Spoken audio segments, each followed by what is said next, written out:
નમસ્કાર મિત્રો, આ તમે અત્યારે જે ગેસ ઉપર જોઈ રહ્યા છો એ છે અમારા ટુકડા ઘઉંની હાથની વણેલી સેવ. આ કાચી સેવ છે. આ સેવનું પાર્સલ છે જે રાજકોટ મોકલવાનું છે. આ અમે ઘરે બનાવીએ છીએ. ઘણા બધા મિત્રો અમારો આ સેવનો વિડીયો જોઈને પૂછે છે કે એને કેમ બનાવી. તો આ તમે અત્યારે જોઈ રહ્યા છો ગેસ ઉપર પાણીમાં આ સેવને ઓહાવો શબ્દ વપરાય છે, એટલે એક પ્રકારની બફાઈ છે. જેમ આપણે ભાત બાફતા હોય, ખીચડી બાફતા હોય, એમ આ ગરમ પાણીમાં એને આ સેવને બાફવામાં આવે છે, એટલે ઓહાવવામાં આવે છે. હવે આ સેવ તૈયાર થઈ ગઈ છે, તો એને પાણીમાં નિતારવા માટે હવે એને બહાર કાઢવામાં આવે છે. અને આ સેવ હવે ઓહાવાઈ ગઈ, જેમાંથી પાણીનો ભાગ હતો એ નીકળી ગયો છે. હવે આને ખાવી કેમ એ પણ આપને જણાવી દો.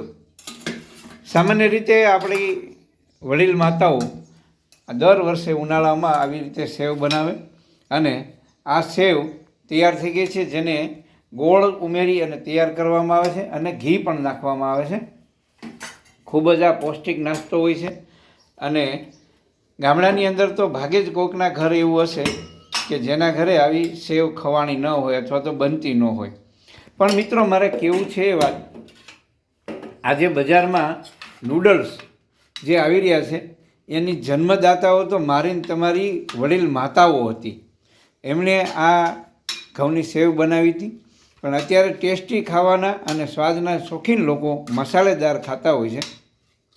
પણ સાચી રીત તો એ છે કે એને ઘી ગોળમાં ખાવાની હોય તો જ એની મજા આવતી હોય છે. ખૂબ પૌષ્ટિક હોય છે. અને